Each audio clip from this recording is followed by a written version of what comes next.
खुदा को हमने बेपर्दा उसी की जात में देखा, कहीं वो नूर बनकर था, कहीं इंसान में देखा। खुदा को हमने बेपर्दा। अल्हम्दुलिल्लाह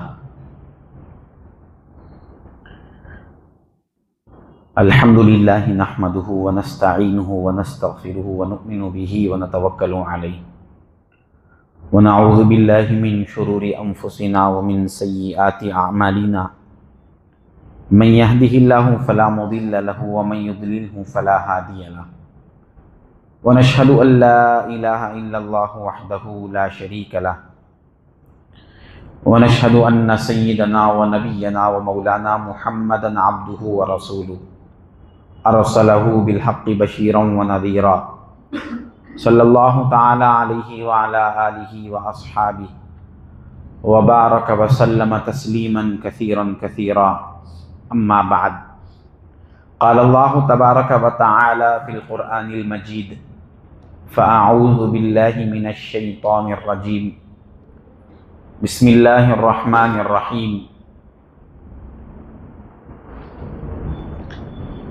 कमा अरसलना फ़ीकुम रसूलन मिनकुम यतलू अलैकुम आयातिना व युज़क्कीकुम व युअल्लिमुकुमुल किताब वल हिकमह व युअल्लिमुकुम मा लम तकूनू तअलमून। व क़ाल तआला फ़ी मौदिइन आख़र अल्लज़ीन यत्तबिऊन अर्रसूल अन्नबिय्यल उम्मिय्य अल्लज़ी यजिदूनहु मक्तूबन इंदहुम फित तौरात वल इंजील। सदक़ल्लाहु मौलाना अज़ीम व सदक़ रसूलुहुन नबियुल अमीनुल करीम।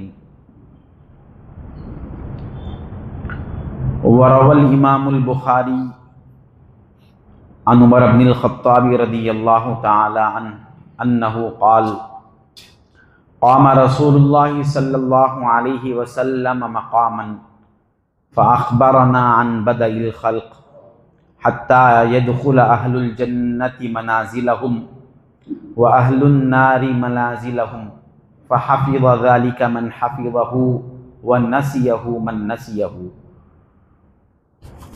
व क़ाल तआला फ़ी शअनि हबीबिही इजलालन व इकरामा इन्नल्लाह व मलाइकतहु युसल्लूना अलन नबिय्य या अय्युहल्लज़ीना आमनू सल्लू अलैहि व सल्लिमू तस्लीमा। अल्लाहुम्मा सल्लि अला सय्यिदिना व मौलाना मुहम्मदिन नबिय्यिल उम्मिय्य व अला आलि सय्यिदिना व मौलाना मुहम्मदिन नबिय्यिल उम्मिय्य अल्लज़ी क़ुरिनतिल बरकतु बिज़ातिही व मुहय्याहु व तअत्तरतिल अवालिमु बितिय्बि ज़िक्रिही व रय्याह।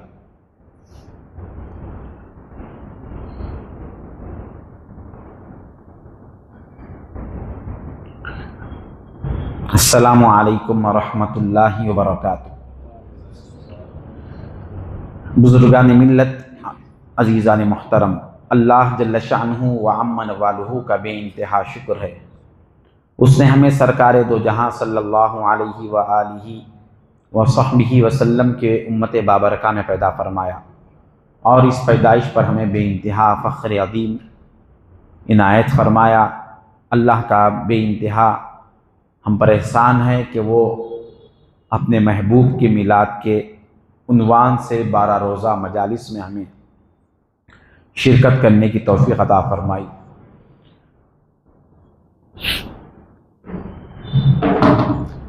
कल वाली हमारी महफ़िल का जो इख्तिताम था, हमने एंड में सरकार दो आलम सल्लल्लाहु अलैहि वसल्लम के उम्मी होने के मुतालिक बात शुरू की, लेकिन वो बात अधूरी रह गई है। दरअसल उसको तकमील करना है, क्योंकि सरकार दो आलम सल्लल्लाहु अलैहि वसल्लम की वो अज़मत व शान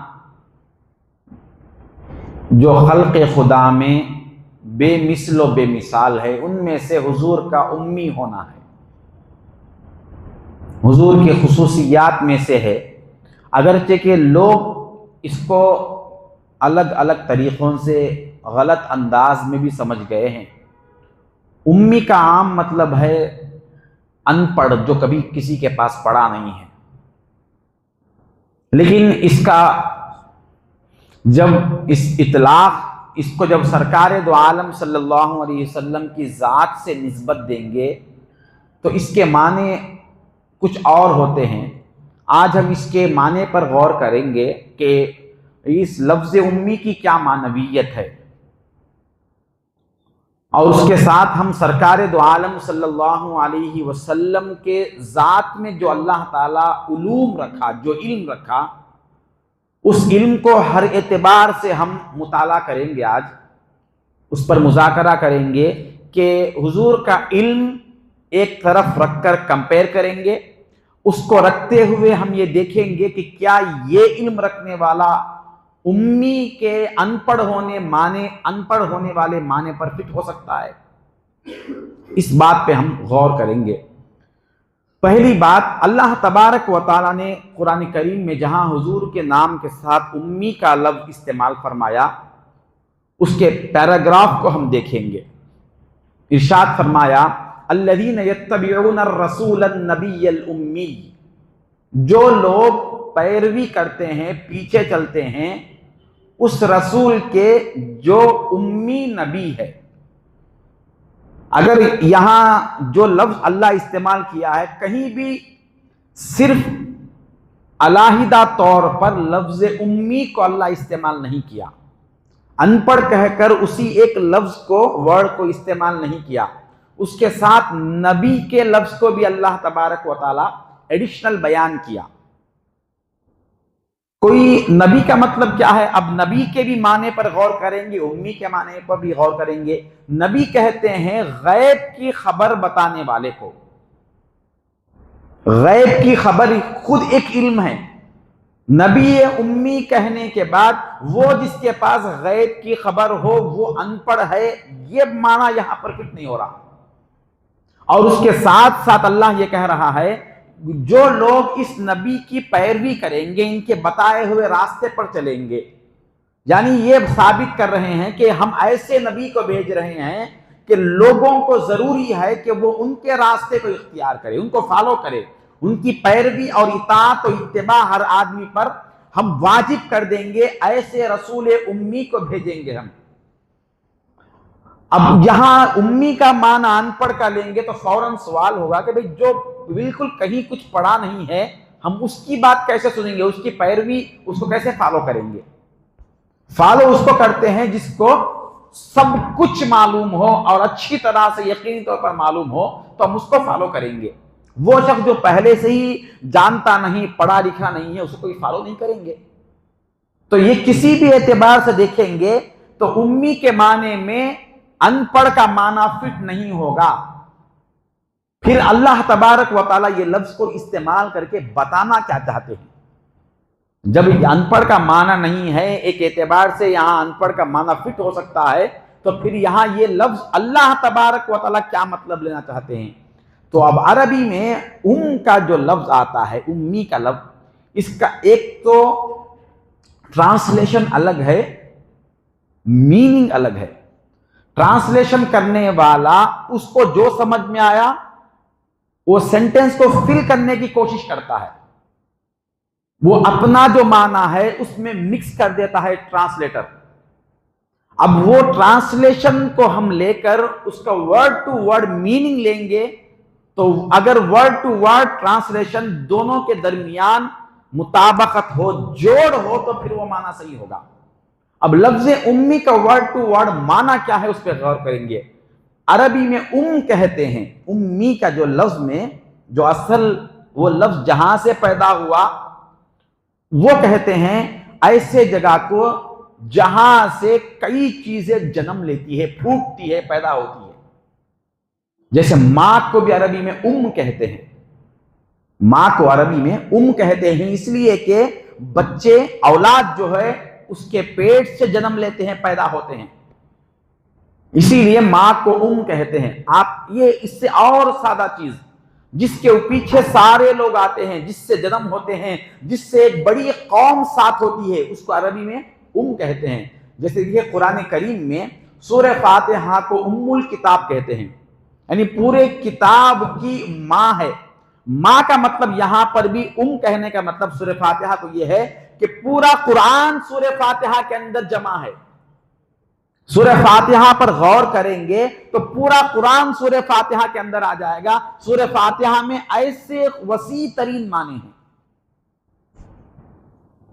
तो यहां अरबी में कहने का मतलब यह जड़ को कहते हैं, जहां से बहुत सी चीजें फूटती है, उसको अरबी में कहते हैं।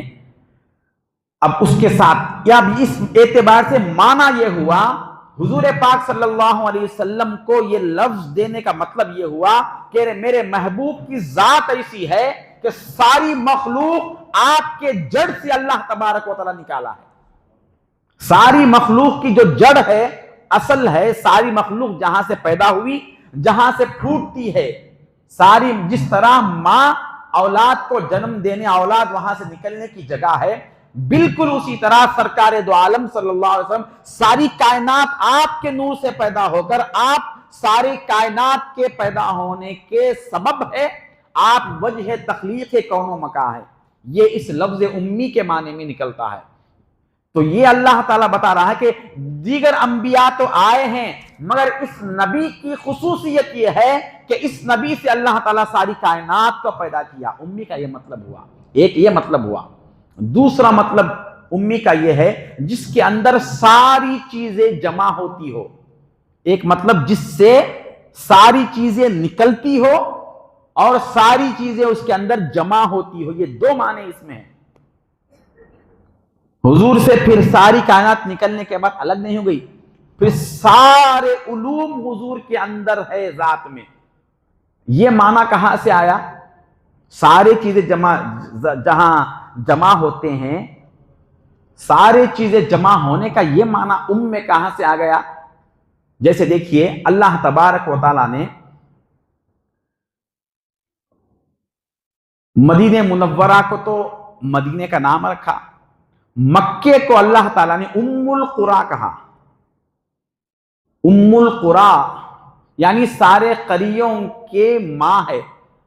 सारे करियों का मां का मतलब यहां यह बताया गया, जितने करिए, जितने बस्तियों के लोग हैं, वो सारे यहां आकर जमा होंगे। इसको ऐसा मरकज बनाना चाहते हैं, इसलिए उसको उम्मुल कुरा का नाम दिया। अरबी में इस वर्ड के इस्तेमाल होने के दो तरीके हैं, दो माने में इस्तेमाल होते हैं। यहां से चीजों का निकलना और सारी चीजों का यहां पर जमा होना। जैसे हम, और एक आसान माना है वो ये है कि हम जिसके पीछे नमाज पढ़ते हैं, इमाम कहते हैं ना, ये इमाम का भी जो उसमें असल लफ्ज है वो अलिफ मीम है, इसको मादा कहते हैं। अरबी पूरी दुनिया में ये खुसूसियत एक अरबी को है। एक वर्ड होता, उसी वर्ड के जो उसका जो बेसिकली पॉइंट होता है, उसी से सारे अल्फाज बनते हैं, और जितने अल्फाज बनते सारों में वो माना गर्दिश करता है। तो इमाम कहने का मतलब यह है कि सारे मुक्तदी उसके पीछे जमा होते हैं, उसके ताबे होकर उसके इशारे पर झुकते उठते हैं, इसीलिए इमाम का नाम दिया। वहां पर भी उम्मी में जो मादा है, जो लफ्ज है, वो भी लफ्ज इसमें है। तो अल्लाह तबारक व तआला सरकार दो आलम सल्लल्लाहु अलैहि वसल्लम को उम्मी कहने का मतलब यह है, हुजूर के अंदर ये दो खूबियां जमा है कि सारी कायनात आपसे निकली, और सारे उलूम दुनिया में जितने इल्म पैदा हुए और जितने पैदा होंगे वो सब सरकार दो आलम सल्लल्लाहु अलैहि वसल्लम के अंदर है। अब यहां देखिए, ये जो अनपढ़ कुछ नहीं पढ़े हैं, ये माना सरकार दो आलम सल्लल्लाहु अलैहि वसल्लम की जात पर फिट होने का इम्कान ही नहीं है। पढ़ता वो शख्स है जो पहले किसी एक जमाने में कुछ भी नहीं जानता था, बाद में उसको कुछ इल्म दिया गया तो वो जानने वाला बना। हर इंसान पर, हर पढ़े हुए आदमी पर बहुत खास गौर करने की बात है। हर वो पढ़ा हुआ आदमी, उसकी जिंदगी का एक जमाना ऐसा जरूर होता है जिसमें वो अनपढ़ था, कुछ पढ़ा हुआ नहीं था। इस लिहाज से मखलूक में हर इंसान किसी एक दौर में अनपढ़ था। अब जिस वक्त हम मदरसे में बिल्कुल ही नहीं गए, वो जो वक्त था जाने से एक दिन पहले भी हम पर ये अनपढ़ का लफ्ज उसका इतलाक हो सकता था। हर वो बच्चा जिसको अभी प्राइमरी में, नर्सरी में ज्वाइन किए तो अब वो अनपढ़ है। ये और बात है वो बड़ा होकर बहुत बड़ा साइंटिस्ट बन गया, लेकिन इस पर एक दौर था जिस वक्त वो अनपढ़ था। अब ये लफ्ज हुजूर का उम्मी होना हुजूर की बेमिसाल शानों में से एक शान इसलिए है कि हुजूर की जिंदगी में कभी वो जमाना था ही नहीं जब आप अनपढ़ थे। कभी भी हुजूर की जिंदगी में ऐसा जमाना नहीं था कि आप पहले थोड़ी देर के लिए अनपढ़ थे, आपको इस बात की इत्तला नहीं थी, बाद में आपको यह इल्म मिला। उसकी वजह यह है कि हुजूर का अव्वल खल्क होना, सारी मखलूक में सबसे पहले पैदा किया जाना और आपके नूर से सारी कायनात को बनाया जाना। ये जो प्रोसेस हुआ ये बता रहा है कि हुजूर के सामने, अरे जिसके नूर से जितने भी उलूम है वो भी हुजूर के नूर से बने ना।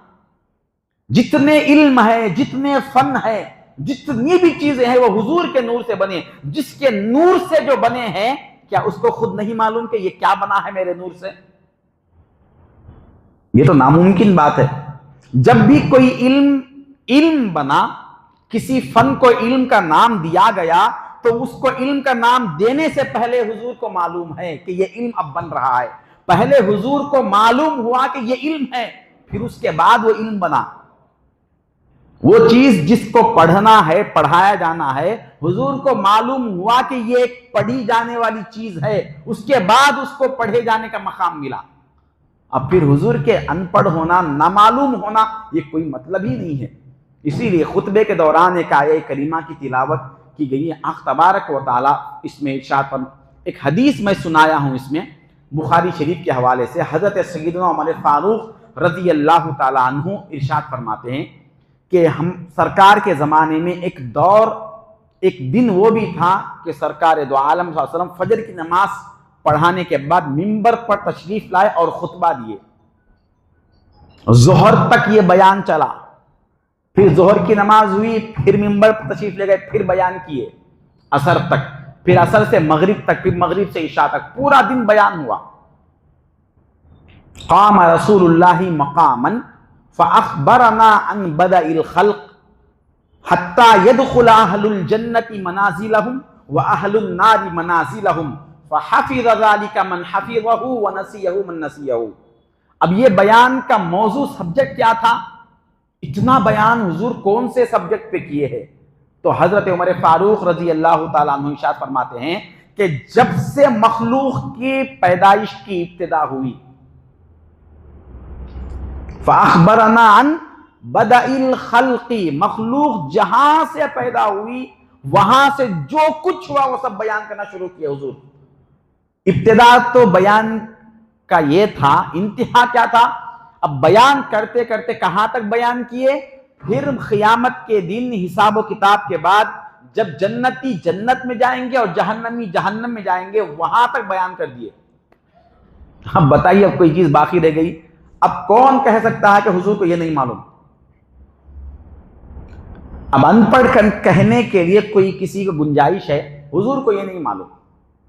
अरे जो किसी को भी नहीं मालूम वो सब कुछ हुजूर को मालूम है और बयान भी कर दिए।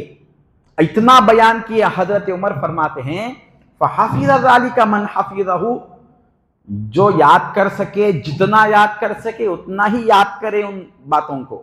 वह नसियहु मन नसियहु, जो उतना याद नहीं कर सके वो याद भी नहीं कर सके। इतनी बातें हुजूर बताए कि हमारे अंदर याद करने की सकत नहीं थी, मगर हुजूर उतने बयान कर दिए। एक ही दिन का ये आलम है। अब ये जो बयान कर रहे हैं सरकार दो आलम सल्लल्लाहु अलैहि वसल्लम की 63 साला जिंदगी के उलूम नहीं, सिर्फ एक दिन जो हुजूर का इल्म है वो सारे उस एक दिन का इल्म हुजूर को उम्मी के नाम पर अनपढ़ के तर्जमे को फिट होने नहीं देता। फिर 63 साला जिंदगी में जो उलूम सरकार दो आलम सल्लल्लाहु अलैहि वसल्लम बांटे हैं, अब उसका क्या एतबार रखेंगे?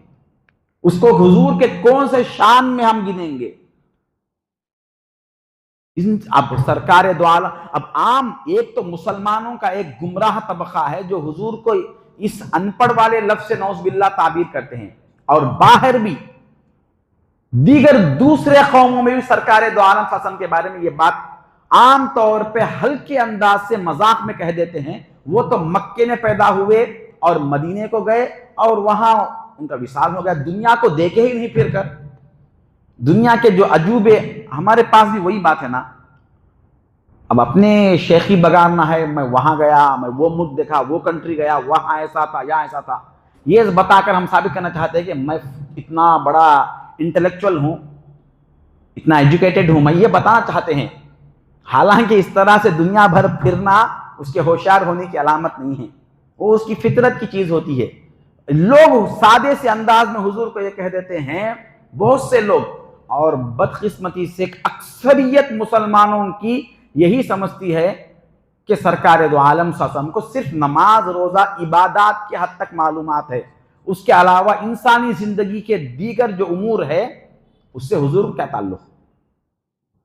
कुरान कहता है, कुल या अय्युहन्नासु इन्नी रसूलुल्लाहि इलैकुम जमीआ, मैं तुम सबके लिए रसूल बनाकर भेजा गया हूं। वमा अरसलनाका इल्ला काफ़्फतन लिन्नासी बशीरन व नदीरन वलाकिन्न अक्सरन नासी ला यअलमून, मैं सारे लोगों के लिए उनको खुशखबरी देने वाला, डराने वाला बनाकर भेजा गया। अक्सर लोग नहीं जानते इस बात को। इसीलिए दीन पढ़ने वालों को, कुरान और हदीस पढ़ने वालों के बारे में आज भी हमारा ख्याल है कि ये कुछ नहीं पढ़े, ये कुछ नहीं पढ़े। मुझे एक साहब ने कहा कि मौलाना आप उसके साथ साथ बयान तो अच्छा है, साइंस वगैरह पर भी आप खास मेहनत करते तो अच्छा होता। साइंस बताती यह है कि इंसान पैदा कैसे हुआ। मैं उनसे सवाल किया, ये साइंस में क्या है, साइंस में है क्या। मैं खुद उसको बताऊं, साहब को बता कि साइंस में यह है कि इंसान पैदा कैसा हुआ, लेकिन कुरान और हदीस उसके साथ साथ ये बताते हैं इंसान पैदा क्यों हुआ, पैदा कैसा हुआ। ये जानने को हम इल्म समझते हैं, और किस मकसद के लिए इसको पैदा किया गया, इसके पैदा होने की वजह क्या है, वो जानना इंसान जरूरी नहीं समझा और उसको इल्म ही नहीं समझा। अब ये नहीं है कि कुरान में हदीस में ये नहीं है, इसीलिए हम अपनी औलाद को दीन का इल्म नहीं देकर, सारे दीन का इल्म मतलब सरकार दो आलम सल्लल्लाहु अलैहि वसल्लम का इल्म नहीं सिखाकर, दीगर लोगों का इल्म सिखाकर ये साबित करना चाहते हैं कि मेरा बेटा पढ़ा लिखा है। अब यहां इस तरह हम दीन और दुनिया के दोनों तालीम को अलग अलग दर्जा देकर डिवाइड कर दिए। हम ये दीन का इल्म है, वो दुनिया का इल्म है, ये दीन का इल्म है, वो दुनिया का इल्म है। अगर ये हमको मालूम नहीं, ये साइंस के जितने बेसिक्स है, साइंस जिसके ऊपर दारो मदार है, वो सारा सरकार दो आलम सल्लल्लाहु अलैहि वसल्लम के हयात तैयबा का सदका है। इंसान की तख्लीक जहां से हुई, आप गौर फरमाइए, इंसान के जिंदगी में जो तरक्कियात शुरू हुई, जो टेक्नोलॉजी का एक दौर आया, वो हुजूर के दुनिया में आने के बाद से दुनिया को तरक्की मिली। हजरत आदम अलैहिस्सलाम से लेकर हुजूर पाक सल्लल्लाहु अलैहि वसल्लम के दौर तक एक मामूली अंदाजे से 10,000 साल का अरसा गुजरा। 10,000 साल में वो तरक्की नहीं हुई जो तरक्की 1400 साल में हुई। 10,000 साल में नहीं हुई तरक्की। क्या बात है, अचानक ये 1400 साल में क्यों शुरू हो गई? अब उसकी एक मिसाल जैसे अर्ज कर रहा हूं, ये जो साइंस के बच्चे हैं वो जानते हैं कि टाइम, स्पेस और ग्रेविटी, इसको मालूम करने वाला कौन था? ग्रेविटी का मतलब यह है आम अंदाज से कशिश, खिंचाव।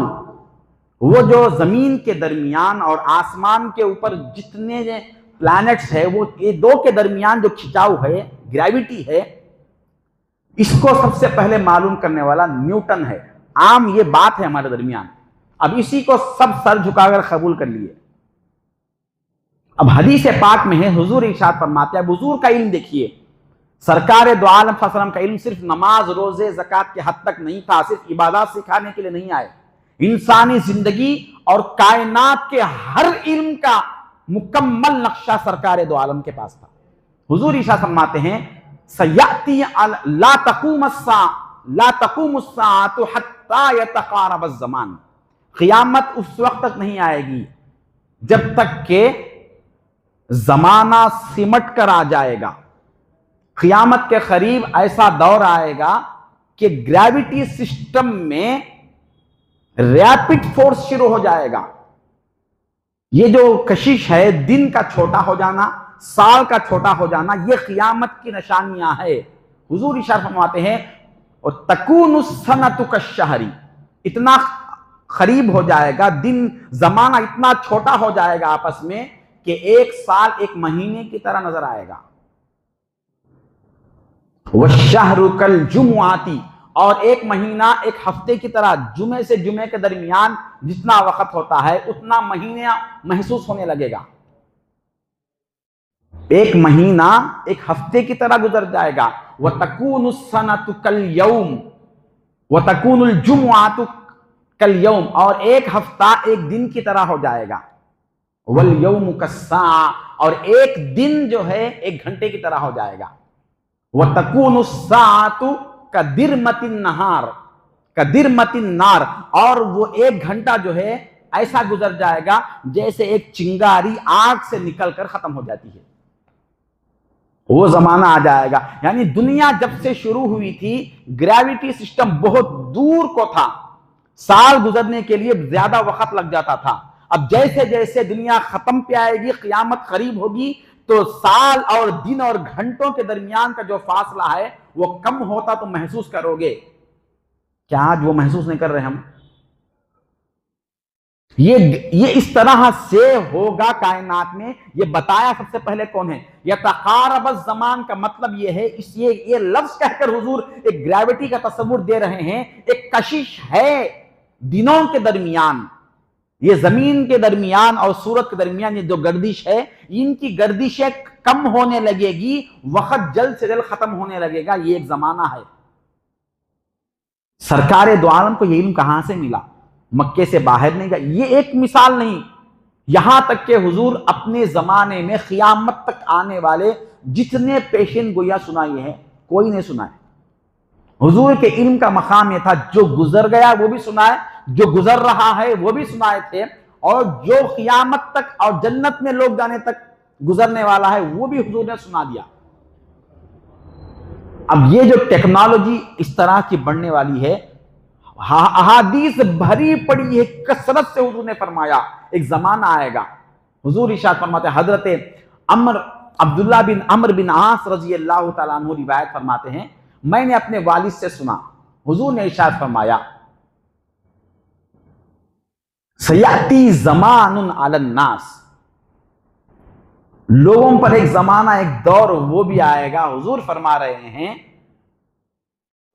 वन्नासु यरकबूना अलल मयासिर, लोग मयासिर पर सवार होकर आएंगे। जिस तरह आज तुम घोड़ों पर, गधों पर सवार होकर आते हो, एक जमाना ऐसा आएगा, मयासिर का लफ्ज़ हुजूर ने इस्तेमाल फरमाया और कहा उस पर सवार होकर आएंगे। ये अब्दुल्ला ये अपने वालिद से सवाल करने लगे, ये कि मल मयासिर या अभी, ये मयासिर क्या है? अरब होने के बाद अरबी लफ्ज सुनकर उसका माना नहीं मालूम होना, तो ये तो उनके लिए बहुत अजीब बात है। हर चीज उनको तो मालूम है, अरबी उन्हीं की जुबान है, लेकिन वो लफ्ज हुजूर ने जो इस्तेमाल किया, वो बात और लफ्ज उनको समझ में नहीं आने का मतलब ये है कि हुजूर कोई नया लफ्ज इस्तेमाल करके कोई नई बात अर्ज करना चाहते हैं और पूछ रहे हैं कि मल मयासिरु, ये मयासिर क्या है? उनके वालिद ने कहा कि मुझे भी नहीं मालूम। अब जमाना गुजरा, अहादीस की तशरीह में ये लफ्ज ऐसे ही रह गया कि ये मयासिर क्या लफ्ज है, इसका मतलब क्या होता है? ये एक प्लूरल लफ्ज है, बहुवचन है। इसका एक वचन जो है वो आता है मैसर, अरबी के लफ्ज में। जब जमाना गुजर गया और टेक्नोलॉजी जब सर उठाकर दुनिया को तारुफ पेश करने लगी कि आज तक दुनिया में ये मोटर फील्ड और नए टेक्नोलॉजी नहीं थी, जब बयान किया तो अब मुहद्दिसीन इसकी तशरीह करते हैं, हुजूर के वो कहने का मतलब ये है, हुजूर मयासिर कहकर वो मोटर की तरफ इशारा करना चाहते हैं। यानी हुजूर ये फरमा रहे हैं एक जमाना वो आएगा कि लोग मोटर गाड़ियों जैसे सवारियां बनाएंगे और उस पर सवार होकर आएंगे। ये टेक्नोलॉजी इस तरह से आएगी, वो लफ्ज सबसे पहले इस्तेमाल करने वाले सरकार दो आलम है। ये हदीस है मुस्नद इमाम अहमद बिन हंबल में और मुस्तदरक हाकिम में, ये बड़ी अच्छी सनद के साथ ये हदीस आई है। हुजूर ने बता दिया, हम पढ़े नहीं हैं क्योंकि हमारे जहन में पहले ये है इल्म दीन में कुछ नहीं है। आप पढ़े लिखे साबित करना है तो बाहर का डिग्री लेकर आओ, और उसके सिवा कुछ नहीं। ये एक नहीं, दो चीजें तो हम बताए कि ये इंतहाई अनमोल, सहाबा के दरमियान तो ये मजहूल चीज थी, कोई सोच नहीं सकता था। क्या एक दौर ऐसा आएगा कि ये जानवरों के अलावा कोई सवारी बन सकती है? जानवरों के अलावा भी सवारियां आएंगी, ये हुजूर साबित कर दिए हैं। इस तरह की तरक्की होगी। ये नहीं, इंसान की कुल जिंदगी पैदाइश से लेकर उसके वक्त आखिर तक उसके लिए जो जो उलूम की जरूरत है वो सारे सरकार दो आलम से बता दिए, और हर चीज की खबर थी हुजूर को। जिस तरह आज एम्ब्रियोलॉजी का जो सिस्टम है, बच्चे के पैदाइश का जो स्टेप बाय स्टेप उसके बारे में जो तफसीलात है, उसको जो है बड़े जमाने के बाद मालूम किया लोगों ने। मैं यहां पर कुरान की किसी एक आयत से भी कोई नई चीज साबित करने की कोशिश नहीं करूंगा। सारे हम हुजूर की जात से देखेंगे कि कैसे कैसे उलूम हुजूर बताए हैं। एक बच्चा जब अपने मां के पेट में नुत्फा जाने के बाद जैसे वो डेवलप होना शुरू होता है, उसका जो एवोल्यूशन शुरू होता है, वो होने के बाद वो किस मकाम पर जाकर कौन से स्टेज पर क्या बनता है, ये आज तो इसके फोटोज भी है, गूगल पर देख लेंगे तो आप, द सिस्टम ऑफ एम्ब्रियोलॉजी आप ये टाइप कर देंगे, बच्चा मां के रहम में जाने के बाद से लेकर हर दिन वो कैसे बनता है, हर दिन की अलग अलग तस्वीर, फोटो और तफसीलात के साथ आपको मिल जाएगा। आज मिलेगा। पहले दिन क्या होगी कैफियत उसकी, दूसरे दिन क्या होगी कैफियत, तीसरे दिन क्या होगी कैफियत। अब एक बच्चा वो अपने मां के पेट में आने के बाद उसका चेहरा कब बनाया जाता, उसके अंदर जान कब डाली जाती, ये तो इस दौर से पहले, जबकि अच्छे अच्छे स्कैनर्स आ गए, अब तो मालूम कर सकते। लेकिन वो जमाना जहां पर दूनबीर माइक्रो कोई तारुफ वाली शय नहीं थी।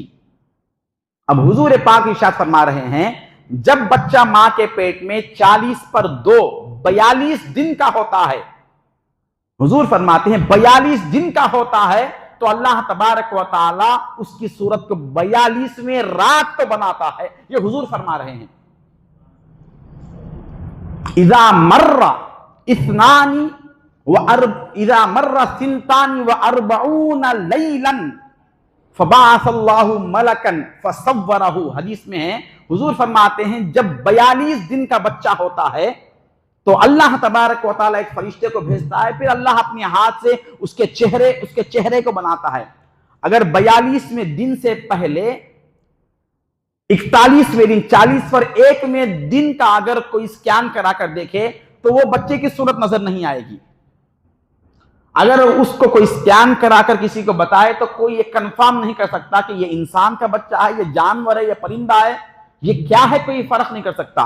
जैसे ही एक दूसरा दिन गुजर गया, 42वां दिन, उसकी सूरत बन गई। ये 42वें दिन सूरत बन गई, ये कौन बताया सरकार दो आलम साहब को? क्या इल्म नहीं था हुजूर को?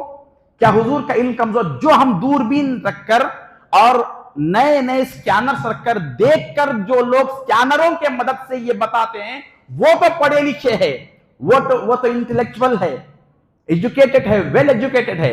और जो 1400 साल पहले बगैर किसी स्कैनर के दिन ब दिन हिसाब करके बताए हैं, तो सरकार के इल्म का क्या मकाम है? अब साइंस कौन पढ़ना चाहिए और कौन किसके पास क्या आकर पढ़ना चाहिए, कितना?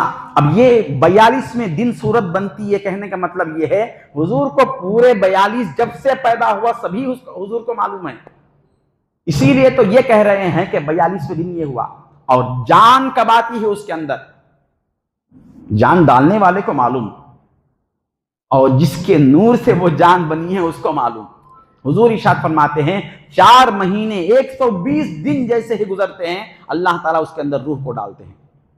इसीलिए अब डॉक्टर्स जो है, पहले जमाने में एबॉर्शन अगर करने की जरूरत है, कब करना कब नहीं करना मालूम नहीं होता था। एबॉर्शन करने का जो सिस्टम शुरू हुआ उसकी बुनियाद एक कब कर सकते हैं, ये फन कब लिखा गया, जिस वक्त दुनिया को यह मालूम हुआ कि इसके अंदर रूह कब डाली जाती है। रूह आते ही बच्चे की आंत मां के आंत से फिट हो जाती है। यहां से मां को खतरा बढ़ जाता है। बड़े जान को खतरा कब से पहुंचता है, इसके अंदर जान आने के बाद। दुनिया को यह मालूम होने के बाद एबॉर्शन का एक फन अलग से पढ़ना शुरू किए। और सरकार दो आलम 1400 साल पहले कह रहे हैं जब 120 दिन का बच्चा हो जाता है तो उसके अंदर जान आ जाती है। अब इल्म किसका नाम है, ये सब किसने सीखा, कहां से लोग सीखे हैं? सरकार दो आलम सल्लल्लाहु अलैहि वसल्लम। ये तो अब यहां फिर भी आज के जमाने के स्कैनरों से और लोग टेक्नोलॉजी के तरक्की से यहां तक फिर भी पहुंच गए। अब वो चीज जहां तक अभी पहुंच नहीं सकते, अभी वो उलूम बाकी है आज भी। जैसे हदीस है सही बुखारी में, हुजूर फरमाते हैं ये जो मक्खी है, मक्खी के बारे में हुजूर फरमाते हैं जब मक्खी किसी पीने वाले दूध में या पानी में गिर जाए तो पानी का हुक्म क्या है, वो पानी फेंक देना या इस्तेमाल करना। बुखारी शरीफ में हदीस पाक है, इदा वक़ा ज़ुबाबु फी शराबि अहदिकुम फलयग़मिसहु सुम्मा लियंज़िअहु फ़इन्न फ़ी अहदै जनाहैहि दा व फ़ी उख़रा शिफ़ा। हुजूर इरशाद फरमाते हैं ये जो मक्खी है जब तुम्हारे पीने वाले किसी चीज में गिर जाए, कोई ड्रिंक किसी ड्रिंक में गिर जाए तो फिर तुम क्या करो, उसको उसमें अगर गिर गई पर डालकर बैठ गई तो उसको पकड़ के फिर डुबा दो, उसको मुकम्मल डुबा के फेंक दो उसको। क्यों? फ़इन्न फ़ी अहदै जनाहैहि दा, उसके एक पर में अहदै जनाहैहि दा, एक पर में उसके बीमारी है, दूसरे पर में शिफा है। जब वो, और ये तो बात है जैसे ही मक्खी किसी चीज पर पानी में डूब गई है तो वो कौन सा पर पानी में पहले गिराती है ये भी सरकार को मालूम है। हुजूर उसकी फितरत से भी वाकिफ है। हुजूर फरमाते हैं मक्खी की ये फितरत और आदत है जब किसी चीज पर बैठती है तो पहले अपने बीमारी वाला पर उसको लगाती है। ये कौन देख रहे हैं, कौन सा पर दिखा झुकाती है, उसकी फितरत क्या है, ये इल्म भी हुजूर को है। और उसके उस बीमारी वाले पर की बीमारी से बचने का दवा क्या है वो भी हुजूर को मालूम है। एक पर जैसे ही वो डुबा दी है तो वो बीमारी वाला पर है, उसमें नजासत है, उसमें बीमारी है, ये कौन स्कैन करके देखा है आज तक? उसमें बीमारी रखी हुई है, उसमें नजासत है। और हुजूर फरमा रहे हैं कि फलयग़मिसहु सुम्मा लियंज़िअहु, फिर उसको डुबाकर उठाकर फेंक दो।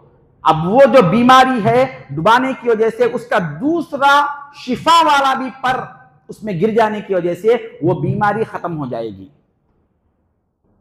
ये कोई जरूरी नहीं है ऐसा करना। अगर किसी के पास उतना ही पानी दूध रखा हुआ है, ये सहाबा के सामने उस वक्त वाकया पेश हुआ जबकि एक सहाबी बड़े गरीब थे, बड़े मुश्किल से मेहनत के बाद एक दूध का प्याला लाए, अब उसमें मक्खी गिर गई। वो बड़े मायूस हो गए तो हुजूर ने फरमाया मायूसी की बात नहीं है, उसके दूसरे पर में शिफा है। और सहाबा के ईमान और यकीन पर कुर्बान जाए, उन्होंने ये नहीं कहा कि या रसूलल्लाह आपको कैसे मालूम कि इसके कौन से पर में बीमारी है, कौन से पर में शिफा है। उन्होंने ये सवाल ही नहीं किया, इसीलिए वो ईमान में इस मकाम के थे। हुजूर की जुबान से आने के बाद फिर ये सोचते नहीं थे कि भाई आपको मालूम है, आप कहां पढ़े हैं, आप किस किताब से पढ़े, तो रेफरेंस तो दे दो। उन्होंने कभी सोचा ही नहीं वो चीज, वो बस सरकार के इल्म पर कुर्बान होते रहते थे। अब बताइए ये इल्म कहां से आया हुजूर को, कहां है हुजूर का? अब ये कहा जा रहा है हुजूर को अगर कि उनको कुछ पढ़े नहीं है, वो अनपढ़ है, किसी के पास कोई एक हर वला तखुत्तहु बियमीनी का, कोई अपने हाथ से एक लकीर भी कभी नहीं लिखे। अरे लिखता और पढ़ता वो है जिसको लिखने और पढ़ने की जरूरत है। लिखना और पढ़ना उनके नूर से पैदा किया गया है। पढ़ाई खुद हुजूर के नूर से है, पढ़ने वाले भी हुजूर के नूर से है। अब हुजूर को पढ़ाने की जरूरत क्या है? सारी इंसान की टॉप टू बॉटम अगर कोई शख्स पूरा मुकम्मल फारो करेगा सरकार दो आलम को, जिंदगी में किसी भी एतबार में वो नाकाम नहीं होगा, कभी बीमार नहीं होगा, कभी बीमार नहीं। एक एक चीज हुजूर ने बताई है, क्या बताऊं। जब हुजूर पाक सल्लल्लाहु अलैहि वसल्लम को हाजत होती है, और एक हदीस सुनिए, जब हुजूर जरूरत के लिए पेशाब फरमाने के लिए जाते, इदा अरादल हाजता फअबाद इलल मज़हबी, तो हुजूर दूर तक पहले चलते थे, थोड़ी दूर तक चल के फिर फारिग होकर आते थे। इसकी क्या हिकमत है? बाज़ लोगों ने ये लिख दिया, लोगों से दूर होने के लिए, लोगों के निगाहों से छुपने के लिए हुजूर दूर जाते थे। हालांकि बहुत से ऐसे मौके हैं कि करीब बैतुल खला का इंतजाम है, मगर हुजूर दूर जाकर फारिग होते थे। फिर भी हम आगे हमारा एक मुस्तकिल से सीरीज होगा इसमें, जिसमें हम हुजूर के बौल मुबारक के बारे में, हुजूर के मुकम्मल फुजलात के बारे में, हुजूर के थूक मुबारक के बारे में तफसील से बात करेंगे कि वो कैसे होते थे, उनमें क्या क्या खूबियां अल्लाह रखा। अब यहां उस पर डिस्कस नहीं करेंगे, लेकिन हुजूर जो दूर जाते थे इसकी वजह ये बताई गई है। उसकी वजह, आदमी जब अपने पेशाब से और बड़ी तहारत से फारिग होने के लिए दूर जाता है तो उसकी अंतड़ी मुकम्मल साफ होती है। अब ये जो अटैच बाथरूम जो आया है, ये पूरा यूरोप सिस्टम है, यूरोपियों का। सुबह उठे एक कदम डालने की तकलीफ नहीं रहती, दूसरे कदम पर हमारा बाथरूम रहता। ये जितने पेट के बीमारियों में हैं, आज हर 100 में से 95% लोग ये पेट की बीमारियों में हैं। हर शख्स पेट साफ, मोशन इम्बैलेंस का जो शिकायत है वो इतने % लोगों में है। इसकी वजह सिर्फ ये है, सुन्नत रसूल को छोड़ दिए। अब ये बता कौन रहे हैं? किसी डॉक्टर ने पहले ये बताया, आप डॉक्टर के पास जाओ, पहले वो मोशन फ्री होने का पहले गोली दे देता हो। अब उसको तो पढ़ा लिखा अच्छा मानते, उसके नाम के साथ तो डिग्रियां हैं। अब सरकार के नाम के साथ तो कोई डिग्री नहीं है। मुहम्मदुर रसूलुल्लाह ये सबसे बड़ी डिग्री है, और डिग्री की जरूरत नहीं है। अब इनकी बात क्या मानेंगे हम? और फौरन लिख के दे दिया। ये क्यों नहीं हो रहा है? सबसे हकीम वो होता है, हकीम और दाना होशियार हो वो होता है, कोई मुसीबत आई, कोई तकलीफ या बीमारी आई तो उसकी वजह तक पहले पहुंचता है। ये क्यों हुआ वहां तक वो पहले पहुंचता है, फिर उसका सॉल्यूशन देता है। उठाकर पहले ही सॉल्यूशन लिख दिया तुम्हारे को, वो शख्स काम का नहीं है। हुजूर बता रहे हैं, तुम इस तरह से चलोगे तो तुम्हारे पैरों के चलने की जो एक्सरसाइज है, इसका ताल्लुक तुम्हारे आंतों से है। ये आंतों के अंदर जो लगी हुई गिरादत है उसको छुड़वा देगा चलने की वजह से उस वक्त। अब ये बता कौन रहे हैं? इदा अरादल हाजता फअबाद इलल मज़हबी, हुजूर थोड़ी दूर तक चलते थे। अब कोई जाकर अटैच बाथरूम को निकालने का मसला नहीं है, अटैच बाथरूम का होना नहीं होना मसला नहीं है, हमारी सुस्ती और सुन्नत रसूल को कमतर समझना है।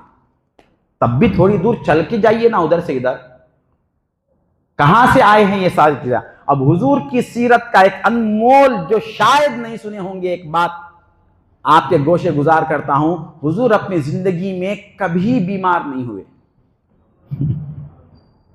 कभी बीमार नहीं हुए सरकार।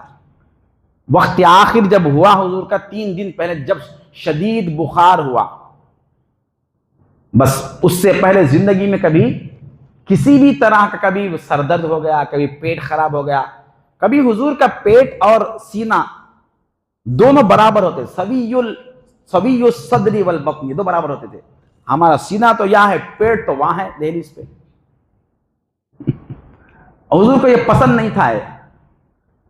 बड़े जोर शोर से इश्क़ रसूल के बारे में बात कर रहे हैं और पेट तो वहां पड़ा हुआ है उतने दूर पे।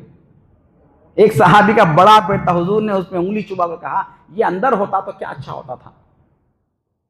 कभी जिंदगी में पेट निकला हुआ नहीं था सरकार दो आलम। और हुजूर की बात नहीं, सारे मदीने में ये माहौल था।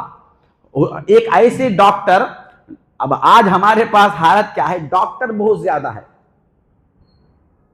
हर शख्स क्या पढ़ रहे हैं, मैं एमबीबीएस करना चाहता हूं। क्यों? इसका मतलब क्या है कि बीमारा बहुत ज्यादा है। भाई बीमारों को कम कर दो ना,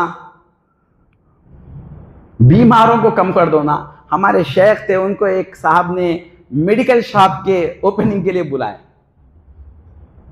तो आप गए कि भाई मैं तो नहीं आ सकता इस ओपनिंग के लिए, वहां आकर अगर मैं दुआ करूं तो इसका मतलब यह है कि अल्लाह तुम्हारी दुकान में बरकत दे, मतलब यह लोगों को बीमार करे अल्लाह, फिर तुम्हारे पास भेज दे। इसका मतलब तो यह हुआ तुम्हारे लिए दुआ करूं तो दूसरे के लिए बदुआ बन रही है, ये कौन सी दुआ है? फिर हजरत कहने लगे अल्लाह तुम्हें गैब से रिस्क दे दे और किसी को तुम्हारे कारोबार में बरकत देने के लिए बीमार ना करे। अब ज्यादा जितने मल्टी स्पेशलिटी हॉस्पिटल्स है, अब तारीफ ये फला है ये फला है, पहले बीमार होने से बचे। मदीने मुनव्वरा सरकार दो आलम का हाल नहीं, मदीने मुनव्वरा में कोई बीमार नहीं होता था इल्ला माशाअल्लाह। जितनी सफ़े नमाजों में रहती थी पूरी सफ़े वैसी भरी होती थी। गस्सान का एक बादशाह सरकार दो आलम सल्लल्लाहु अलैहि वसल्लम की तारीफ सुनने के बाद हुजूर से अकीदत हो गई उसको, मैं क्या खिदमत कर सकता हूं उनकी।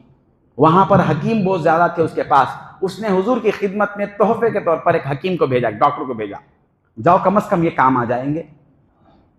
वो डॉक्टर आया और अपनी क्लिनिक मदीने में खोल कर बैठ गया।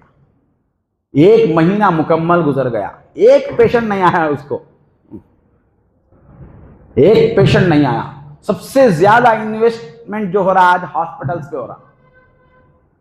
आप जाओ पहले, सबसे पहले आपका वो स्कैन ये स्कैन पूरे स्कैनिंग का निकाल करे तो आपके लिए बेहतर है।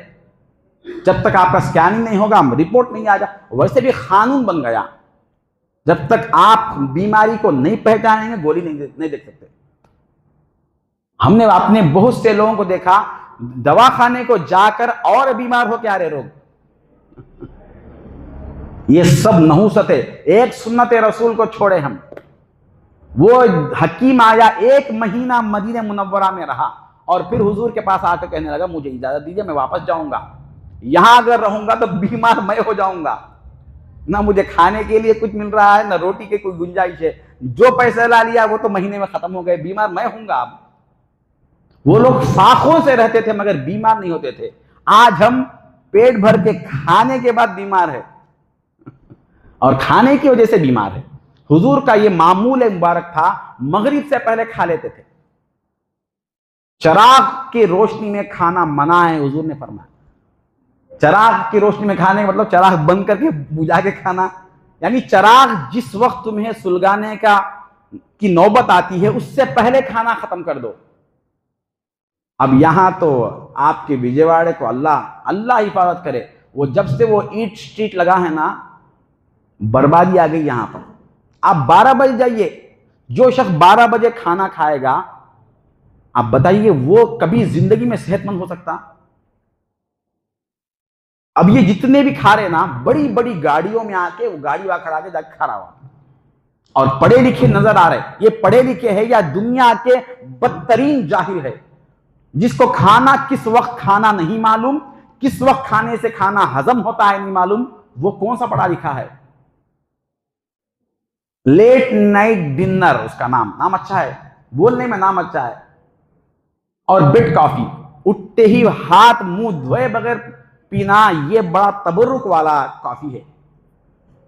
उठे और बेड पे से नीचे नहीं उतरेंगे हजरत, वहीं पर उनको कॉफी वगैरह का इंतजाम करना। और हुजूर इरशाद फरमाते हैं सबसे पहले तुम नींद से बेदार हो तो क्या करना है तुम्हारे लिए। ये दुनिया में कौन बताया दोस्त, कौन से एजुकेशन में है, कौन सी कौम सिखाई है या, और जिसने सिखाया है उसके बारे में कह रहे हैं कि उनको कुछ मालूम ही नहीं। जैसे ही इदस्तयक़ज़ हुजूर फरमाते, मैं एक एक हदीस पढ़ के हवाला देके अर्ज कर रहा हूं। इदस्तयक़ज़ अहदुकुम फलयग़सिल यदहु फ़इन्न अहदकुम ला यदरी ऐन बातत यदुहु। तुम में से जब कोई सुबह में उठे तो सबसे पहले अपने हाथों को धो लो, क्योंकि रात में वो तुम्हारा हाथ तुम्हारे जिस्म के किस हिस्से पर था तुम्हें नहीं मालूम। वो हिस्से के बैक्टीरिया नजासत तुम्हें हाथ में लगा हुआ है, अब उसी से फोन पकड़ लिए, उसी से वो चाय पी लिए, अब वो सब जो नीचे के हिस्से में नजासत के मकामात पर थे वो फिर पेट में गए और उसको जो है मॉडर्न जिंदगी और लाइफस्टाइल हमारा इतना अच्छा है, हम ऐसा थे पहले मुंह वगैरह धोकर पीते थे, आज मुंह वगैरह धोए बगैर पीते हैं। हमेशा के लिए धोना छोड़ दो, वो भी जमाना आएगा। अब बहुत से इलाकों में पानी का इस्तेमाल करना छोड़ दिए, पेपरों पे चल रहा। अब आगे चल के स्टाइल आता, भाई धोने वगैरह की क्या जरूरत है, अब वो भी स्टाइल बन सकता। तरीके मुस्तफ़ा को छोड़ना है वजह बर्बादी। और हुजूर बता रहे हैं कि इंसानी जिंदगी के जो सुकून के रास्ते हैं वो ये है। हुजूर बता रहे हैं तुम उठो तो ऐसे रहो, बैठो तो ऐसे रहो, ये करो ये मत करो। खैर दीगर चीज़ों पे नहीं जाना है, ये इंतहाई अहम चीज़ है। जैसे हमारा मजहब खल्क की इस्लाह के बारे में, रूह की दुरुस्ती के बारे में बताता है, हमारा मजहब जिस्म की सेहत के बारे में भी बताता है, और ऐसा बताता है जैसा कोई मजहब बता नहीं सकता। हुजूर की जिंदगी के मामूलात देखिए, हफ्ते में हर 3 दिन के बाद हुजूर रोजा रखते थे, हर 3 दिन के बाद। इतना एहतियात के बावजूद भी रोजे की कैफियत यह है, रोजा रखने के बाद जिस्म में अगर कोई फासिद चीज फिर भी रह गई है तो वो रोजे की बरकत से और रोजे की गर्मी से वो जल जाके खत्म हो जाती है और इंसान कामिल सेहतमंद होता है। हुजूर ने इरशाद फरमाया सूमू तसिहू, तुम रोजा रखोगे तो सेहतमंद बनोगे। अब हमारे पास रोजे का अजीब तस्वुर है, रोजे से सेहत मिलती है और रोजे से किसी को बीमारी मिली है। वो कौन कैसा बदबख्त इंसान होगा। अब जहां से सेहत मिलना है वहां से बीमार हो रहा है, तो अब फिर सेहतमंद कहां बनेगा ये शख्स। हुजूर की जिंदगी को समझे, हर चीज को हुजूर ने समझाया। अब और आगे चलिए, मर्दों के लिए सोना पहनना हराम किया। अब निगाह नबुवत देखिए, हुजूर की नजर कहां तक है। इंसानी जिंदगी के हर शोबे के लिहाज से मैं एक एक बात अर्ज करके आज की बात खत्म करूंगा। हुजूर फरमाया कि मर्दों के लिए सोना पहनना हराम है। इसमें क्या हिकमत है? अगर सोना पहन लिए तो क्या होता? हाँ, शादी का जब मसला आ गया, बातचीत की एक महफिल होती, मीलाद की महफिल, उसके सामने कोई बड़ी महफिल नहीं, और बड़े बड़े वक्त के खुतब और गौस और औलिया सब बैठते उसमें। आप किसी से एक लफ्ज बात नहीं कर सकते, ऐसे बड़े बड़े फारिगीन रहते, बड़े मदारिस के और कॉलेजों के, उनकी बातें सुनेंगे तो पूछे मत। अब बातें क्या रहती उसमें? बच्चे को सोने के चैन देते या अंगूठी देते। अब आज अर्ज करूंगा ये सोना पहनने से होता क्या और किस मौके पर ये कर रहे हैं। ये जो सोना है इसके अंदर जो है ठंडक है। जितने धात है उनमें से हर एक की एक एक कैफियत है। बाज में गर्मी है, बाज में ठंडक है, बाज में इत्तेदाल है। ये पत्थरों की जिन्स है, इसकी एक कैफियत होती है। और ये सोना पहनने का ताल्लुक इन मर्दों के लिए हुजूर ने फरमाया, अल्लाह ने मेरी उम्मत के मर्दों के लिए हराम किया। हुजूर ने मर्दों के लिए हराम किया, औरतों के लिए हराम नहीं किया। तो उसमें कॉमन पॉइंट खुद ब खुद मालूम हो रही कि मर्द की जिंदगी के मुतालिक, इसके मर्दानगी से मुतालिक इसका ताल्लुक है। और बिल्कुल वाज़ेह है। आप सुनिए, अब ये जदीद साइंस, हुजूर ने इसकी हिकमत बयान नहीं फरमाई। बड़े हिकमत बयान नहीं करते, वो उसूल बयान करते हैं। छोटे जिंदगी उस पर कुर्बान करते हैं तलाश करने के लिए इसमें हिकमतें क्या है। हुजूर ने ये कह दिया कि ये हराम है, मत पहनो, क्योंकि वो जो जानिसार थे वो सुनने के बाद कहीं पहनते नहीं थे। अब गौर किया, साइंस ने देखा, सबने तहकीक की क्या वजह है, सोने का मर्द पे क्या असर होता है। होता क्या है मालूम? सोना जो शख्स पहनता है उसके मादे मनविया में, सेक्सुअल रिलेशन के वक्त जो मादे मनविया उससे निकलता है, उसमें जो स्पर्म्स होते हैं उसकी क्वांटिटी कम हो जाती। कहां नजर कहां है सरकार दो आलम सल्लल्लाहु अलैहि वसल्लम की? ये जो इंसानी तख्लीक होती है, इंसान जो बनता है, उसके मादे में जो मनी का जो मादा है जो अपने बीवी के रहम में डालता है, उसमें एक खास छोटे छोटे, अब उसकी तादाद इतनी ज्यादा है, 3 से 4 मिलियन स्पर्म्स रिलीज होते हैं। 3 से 4 मिलियन स्पर्म्स रिलीज होते हैं और उनके अंदर हयात की वक्त बहुत थोड़ी होती है। वो वहां से ट्रैवल करके वो जो एग होता है औरत के अंदर वहां तक पहुंचने से पहले इसके अंदर अगर जिंदगी है, वो जाकर उस एग को टच होता है तो वो खुलता है, फिर ये अंदर गया तो फिर हमल ठहरता है तो नहीं ठहरता। अब अगर कोई सोना पहना है तो इसकी जो क्वांटिटी है इसके अंदर जो क्वांटिटी है स्पर्म्स की, वो कम हो जाके 100-200 में रह जाती, मिलियंस के जाकर हजारों में या 100 में रह जाते, और वो जितने 100 भी रहते हैं वो एक तक जाने से पहले मर जाते हैं। इसकी मर्दानगी पूरी खत्म हो गई। अब जिस वक्त, अब कितनी बेवकूफी है, मैं शुरू में जो कहा था ये बातचीत करने वाले बड़े बड़े गौस अब्दल आएंगे, अब उनके विलायत का हाल देखिए। जिस वक्त इसको मर्दानगी की जरूरत है उसी वक्त इसको मर्दानगी से महरूम कर रहे हैं। अब ये होशियार आदमी है, जब हो कर रहे हैं उसमें कोई तकलीफ नहीं है तो बोलने में तकलीफ क्यों है? सरकार दो आलम की नजर इनायत कहां तक है? ये सोना, इसका असर मर्द पर क्या होता है, इसके अंदर पहले से ये कैफियत है। और औरत को इसलिए दिया जाता है कि औरत की फितरत में सेक्सुअल मूवमेंट के लिहाज से उनके जो हार्मोन्स रिलीज होते हैं उस एतबार से उनके अंदर गर्मी बहुत ज्यादा है, उनको ठंडक की जरूरत है, इसलिए उनको सोना पहनने की इजाजत दे दिए हुजूर। आप पहनाइए अपने बच्चों को जो पहनाना चाहते हैं। उसके बाद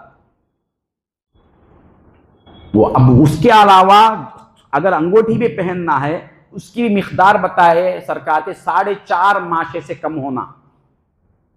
अब वो ब्रासलेट गले में देखे, वो किसी सिनेमा के एक्टर को देखे, धेड़ चमार को देखे, वो अच्छा दिखा वो पहनकर बैठ गए। और नमाज भी उसी हाल में है, वो चैन पहन लिए, वो गले में पहन लिए। हुजूर ने इससे मना फरमाया, सिर्फ 4.5 माशे से कम वाली अंगूठी पहनने की इजाजत है, वो भी एक हो। 2 अंगूठी अगर कोई पहना है तो उसके पीछे नमाज वाजिबुल यादा है, अगर कोई नमाज पढ़ा दिया है तो नमाज को लौटाना जरूरी है। इतना सख्त किसके बारे में? सोने के बारे में नहीं है हुक्म। चांदी की अगर 2 अंगूठियां पहनकर कोई नमाज पढ़ा दिया, शरीयत का मसला है कि उसकी नमाज नहीं हुई, जितने उसके पीछे पड़े उसकी भी नमाज नहीं हुई, नमाज को लौटाना है। आप कहीं से इसका फतवा लेकर देख लीजिए। इतनी महदूद, इसकी वजह आपको स्टाइलिस्ट बनने से रोकना नहीं है। स्टाइल में जाके आप बीमारी के शिकार हो रहे हैं, बर्बादी की तरफ जा रहे हैं। हुजूर इससे रोकना चाहते हैं। हर इंसान को अल्लाह ताला ने जिस चीज को जिसके लिए पैदा किया वो उसी के लिए जेब देती है, अच्छी मालूम होती है। दूसरा शख्स उसको इख्तियार करता है तो सारे उसके ऊपर नहुसत और आफत है। मैं ये चीज जो अर्ज कर रहा हूं, मैं ये मंजर आजमा कर भी देखा हूं लोगों में। खैर वो वाकयात की तरफ नहीं जाऊंगा क्योंकि हम सरकार के जिक्र ही करना है। एक शख्स कसरत से 2-4 अंगूठियां पहनता था। मैं ये बयान में इस तरह कहा तो पकड़ लिया, मौलाना ये बात कहां से लाके बोले आप? अब मैं तो उसको साबित, इल्मी एतबार से साबित कर दिया, उसको बात तो समझ में आई, मगर वो खुद वो काम कर रहा है ना, इसलिए उसका नफ्स मानने के लिए तैयार नहीं था। 1 महीने के बाद मुझे उसके घर दावत दिया और बताया उसका एक बच्चा था। वो शख्स की उम्र है 45 साल और एक बच्चा है। बोला 45 साल उम्र और आपकी शादी कब हुई? शादी तो 25 साल की उम्र में हुई और बच्चा तो 45 साल की उम्र में हुआ। कहा देख लिए, हुजूर ने जो सोने को मना किया था, अगर तुम अपने नफ्स को सामने रखे बगैर, जिद के बगैर सोना का इस्तेमाल नहीं करते तो आप इतनी देर से इस बच्चे के वारिस नहीं बनते थे। ये इल्म नबूवत को छोड़ दिए। अब यहां सिर्फ ये बताना है, हुजूर की नजर देखिए कहां तक है, कौन से चीज का असर कहां तक पड़ता है। ये तो कोई दूरबीन लेकर, बड़े से बड़े स्कैनर लेकर भी पहचान नहीं सकता कि इसकी वजह ये कैसे है। पूरी इंसानी जिंदगी को इस तरह खंगाल के पेश कर दिया सारी दुनिया को, और सारी दुनिया जो तहकीक में लगी हुई है, जितने डॉक्टर, उनके नाम दोस्तों को मार भी दिए।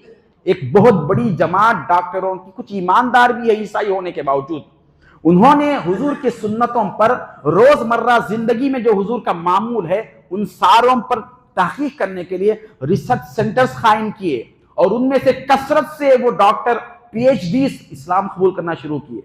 एक शख्स मिसवाक, ये काड़ी में क्या है, ये काड़ी में क्या रखा हुआ है? हुजूर ने के उस इरशाद को लेकर मुहद्दिसीन ने, हुक्मा ने तहकीक किया, 70 बीमारियों से रोज आना जो पेश आने वाली है उससे नजात है। उससे 70 बीमारी, इस पर मुसलमान यकीन नहीं करता। अब आप जाएंगे किसी मॉल्स में, वो 1 से 50 से 60 वो टूथपेस्ट रखेंगे, अब उसको इस्तेमाल करेंगे। वो एक पीएचडी डॉक्टर था, वो लिखा वो जो पेस्ट जिसमें कफ आता है वो कैंसर का जरिया है, उसने लिखा। जो पेस्ट कफ आता है, कौन सा पेस्ट है कफ नहीं आने वाला, और खास कर उसको जो सुबह उठने के बाद बगैर कुछ खाए के फौरन जो करता है ब्रश, उसकी जिंदगी में कैंसर आना या लीवर खराब होना जरूरी है, उसके बगैर हो ही नहीं सकता। अच्छे मंजन बनाने वाले लोग हैं, उनके पास जाइए और खरीदिए। और अगर उस तरह के मंजन कोई आ गए अच्छे जिसमें कफ वगैरह नहीं है, हरगिज नहीं मानता मुसलमान। कोई शख्स कुछ दम करने के लिए बोलते, अगर फ्री में दम कर दिए उसको मुतमईन नहीं होते, वो क्या कि पढ़ दिए कुछ भी होने वाला नहीं है। अब कब मुतमईन होते मालूम, एक 10,000 दे, तावीज देता हूँ, अब इसमें कुछ ज्यादा असर होगा, अब इस पर यकीन आता मुसलमान को। ये हाल हो गया हमारा, ज्यादा पैसे खर्च हुए तो ही उसको इत्मीनान है। ये सुबह उठते ही ये बता दिए। अब सरकार दो आलम इरशाद फरमा रहे हैं, लौला अन अशुक्का अला उम्मती, काश मेरी उम्मत पर ये बोझ नहीं होता। अगर क्या फरमा रहे हैं, मेरी उम्मत को ये करने में ज्यादा तकलीफ महसूस न करता, अमरतुहुम बिस्सिवाकी इंदा कुल्ली वुदूइन और इंदा कुल्ली सलातिन, हर वुजू के वक्त मिसवाक करने को मैं वाजिब कर देता। यानी मिसवाक नहीं करा तो उसकी नमाज ही नहीं होगी। अगर ये हदीस आ जाती तो क्या हाल होता नहीं मालूम। अब वो वजू खाने में, अब मस्जिद में ये ऐलान करना पड़ता, भाई अपने अपने मिसवाक साथ लेकर जाइए, यहां फेंक कर मत जाइए बोल के। पूरे वजू खाने में मिसवाक ही पड़े हुए रहते। इसकी इतनी अहमियत है, हुजूर फरमा रहे हैं, काश मेरी उम्मत इसकी अहमियत को समझती। पूरी जिस्मानी पूरे बीमारियों की का तिर्याक और इलाज इस एक काड़ी में रख दिए। 20 रुपए 40 रुपए में जो चीज मिलती है वो, अब ये 20-40 रुपए की चीज काम नहीं आती। ये तो देखो कि इसको पेश किसने किया है, ये बताए कौन है। आप गूगल पर सर्च करके देखिए, इस पर रिसर्च करने वाले लैब्स के जितने पीएचडी डॉक्टर थे, सिर्फ एक मिसवाक की हकीकत को समझने के बाद वो इस्लाम कबूल किए। ईसाई को समझ में आई बात इसमें क्या है, सुन्नत रसूल में क्या हिकमत है, मुसलमान को समझ में नहीं आई। वो अपने सारे डिग्री उठाकर फेंक दिए। हम अनपढ़ है, पढ़े लिखे तो नबी उम्मी है। असल पढ़े लिखे तो वो जात है जिन्होंने एक मामूली सी चीज ने बता दिए। इस्लाम ऐसी चीज है, एक मामूली सा मामूली इंसान गरीब भी क्यों ना हो, उसको जिंदगी गुजारने के सारे उसूल आकायद यहाँ फराम कर दिए। तो इसलिए फरमाया वयुअल्लिमुकुम मा लम तकूनु तालमून। दूसरी आयत जो पढ़ी गई, हुजूर अल्लाह फरमाता है, जो कुछ तुम्हें नहीं मालूम वो सब कुछ तुम्हें सिखा कर गए हैं। जरा तुम समझो तो सही, आंखें खोलो तो सही, जिंदगी किधर गुजर रही है तुम्हारी, किधर तुम जा रहे हो। देखो, एक मर्तबा कोई मुसलमान सोचा कि सुबह से शाम तक हुजूर की जिंदगी क्या थी। कौन सोचा है? सुबह उठते कैसे थे, बैठते कैसे थे, सुबह से लेकर शाम तक क्या हुजूर का टाइम टेबल था, कब उठते थे, कब ये करते थे। सरकार दो आलम साहब पूरी जिंदगी में कभी फजर की अजान बिस्तर पर लेट कर नहीं सुने। इसकी हिकमत देखिए, जो शख्स फजर की अजान से पहले उठता है, फजर की अजान से पहले एक खास किस्म की हवा चलती है। वो हवा हर किसी को नहीं मिलती, बहुत ही मुकद्दर वालों को मिलती है वो हवा। वो हवा जिसको मिलती है वो शख्स बीमार नहीं हो सकता। वो एक खास किस्म की जो हवा उस वक्त चलती है सूरज निकलने से पहले, खास वक्त फजर का वक्त जैसे ही दाखिल हो जाता फिर वो हवा तब्दील हो जाती। जैसे ही हुजूर पाक हम बेदार होते थे, ये मामूल सुनिए, ठंडे पानी से अपनी आंखों को पोंछते थे, चेहरे को धोते थे। ये करने वाले की जिंदगी में चेहरे की रौनक ही अलग होती है। फिर नमाज को आते थे। अब हुजूर का जो नमाज का सिस्टम है, नमाज का जो तरीका इस्लाम में है, अरे बहुत से लोगों ने इसको, इससे बड़ा योगा का तरीका दुनिया में कोई बता ही नहीं सकता। योगा के अंदर जितने स्टेप्स है वो सब एक ही नमाज में बता दिया गया है, लेकिन वैसा कोई नहीं पढ़ता मुसलमान, वैसा कोई नहीं पढ़ता। हमारे मन में जैसा आया वैसे पढ़ते हम। ऐसा ही पढ़ सकते ना मौलाना, ऐसा भी हो जाती ना, वैसा भी हो जाती ना, हमारे पास ये है, जैसा भी हो जाती। ये कोई नहीं पूछता कि हुजूर कैसे पढ़ते थे।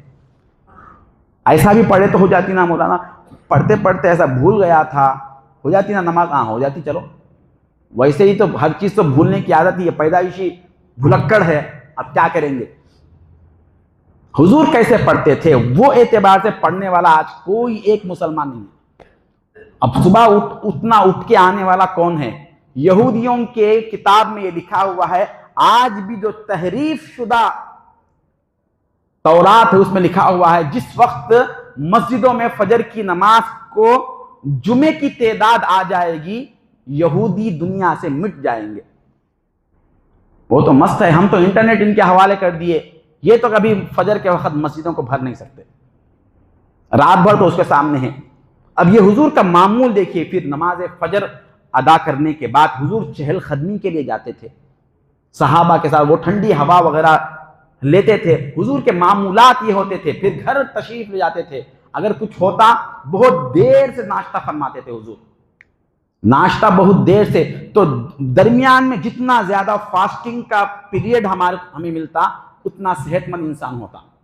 रात में देर से खाए और सुबह नाश्ता भी ताखीर से करे, ताखीर से मतलब हद से ज्यादा नहीं, ये हुजूर का मामूल था। इशराक के फारिग होकर चाश के वक्त जाते थे, यानी 8:30 से 9 बजे के दरमियान नाश्ता फरमाते थे हुजूर।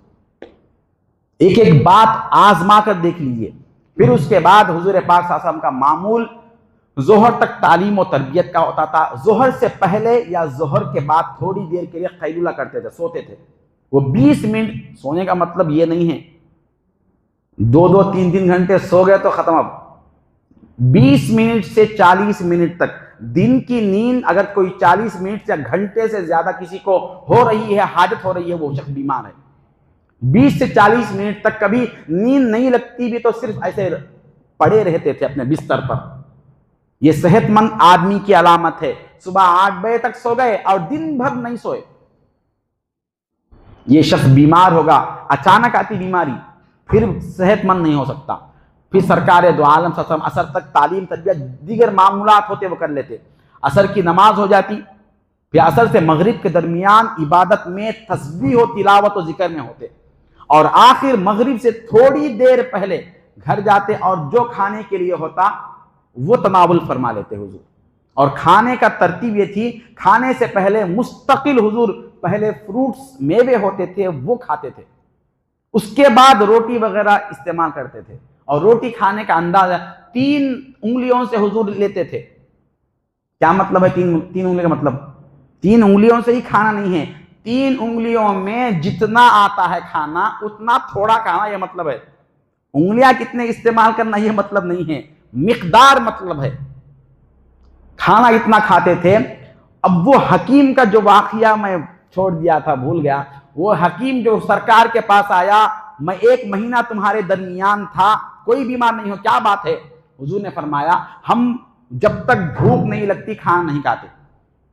हमारे सेहत का राज ये है, भूख जब तक शिद्दत से नहीं लगती खाना नहीं खाते, और जब भूख थोड़ी बाकी रह जाती खाने से हाथ हटा लेते। हमारे सेहत का ये राज है। ये 2 से हम महरूम हैं। जरा बराबर भी पेट खाली रहा तो भाई खाना पेट भर नहीं खाया, मैं पेट कम से कम पेट भर लेने के हद तक भी सही है, वो पेट भी भर देते और ऊपर भी भर देते, और अब हलक तक कोई नाली खाली ना रहे। हुजूर फरमा रहे हैं हमारी सेहत का, यहां मदीने में किसी के बीमार न होने का राज ये है कि भूख अभी बाकी रह जाता, हम खाने से हाथ हटा लेते। हम में से कोई बीमार नहीं हो सकता, क्योंकि अल्लाह ताला खुद सिस्टम रखा है ऐसा कि जो हिस्सा खाली, थोड़ा भी खाली रखे तो वो खाली हिस्से में गर्मी पैदा होती है, वो गर्मी सारे खाने को मेल्ट कर देती है। अब ये पेट को काम करने ही नहीं दे रहे हम। हमारी तो पुरानी आदत है ना, कोई अच्छा काम करा तो उसको काम करने नहीं देना, चाहे वो खुद का मैदा ही क्यों ना हो। पर बात, और ये उन्वान कभी खत्म होने वाला नहीं है। बात यह है कि फिर तलाश करें ऐसी चीजों को। हुजूर ये पाक सल्लल्लाहु अलैहि वसल्लम के पूरे रोजमर्रा के अहवाल ये अर्ज किए जा रहे थे कि मगरिब से पहले हुजूर तनावुल फरमाकर मस्जिद को आते थे, फिर इशा पढ़ने के बाद इतनी मुख्तसर दुआ करते थे, कभी दुआ भी नहीं करते थे। अब इससे लोगों को दलील मिल गई कि नमाजों के बाद फर्ज नमाज का दुआ ही नहीं है। हालांकि हुजूर ये बताना चाहते हैं कि ईशा के बाद तुम बगैर किसी दीनी महफिल के किसी भी काम में मसरूफ मत रहो। ला खैर फी कसीरिन मिन नजवाहुम इल्ला मन अमरा बिसदक़तिन औ इस्लाहिम बैनन नास। कोई नसीहत करना होता तो नसीहत करते, या फिर ला समूरता बादल ईशा कहकर अपने हुजरे में चले जाते। यानी अरबों में यह आदत थी कि रात में ईशा के बाद या देर रात तक किस्से कहानियां बोल लेते बैठते थे। यह आदत थी। ये अलिफ लैला का लफ्ज सुने हैं ना आप, अरबी में यह अरबी वर्ड है, अल्फु लैला है ये, यानी 100 नाइट्स। ये नाम से अंग्रेजी में भी किताब है। 1000 रातें, 1000 रातों में वो जो है बोलने के लिए कहानियों को बनाकर रख दिए। रातों में कहानियां बोल लेते, देर तक बैठना फिर देर से सोना, यह मामूल था। हुजूर ने उसको खत्म कर दिया, सख्ती से फरमाते थे कि फौरन सो जाओ। फौरन नहीं सोने वाला जिंदगी में बहुत पछताएगा। खैर, हमारा उन्वान ये था, अल्लाह ने हुजूर को ये इल्म अता फरमाया। वो जिसको उम्मी कहते हैं उनके इल्म का ये हाल है, कहां तक नजर हुजूर की है। अल्लाह ताला हम सबको हुजूर पाक सल्लल्लाहु अलैहि वसल्लम के इन तमाम उलूम से फैज़याब होने की तौफीक अता फरमाए। ऐ अल्लाह, हमारे इस बैठने को, जमा होने को कबूल फरमा। तुझे वास्ता है हबीब पाक सल्लल्लाहु अलैहि वसल्लम का। व आखिरु दावाना अनिल हम्दुलिल्लाहि रब्बिल आलमीन।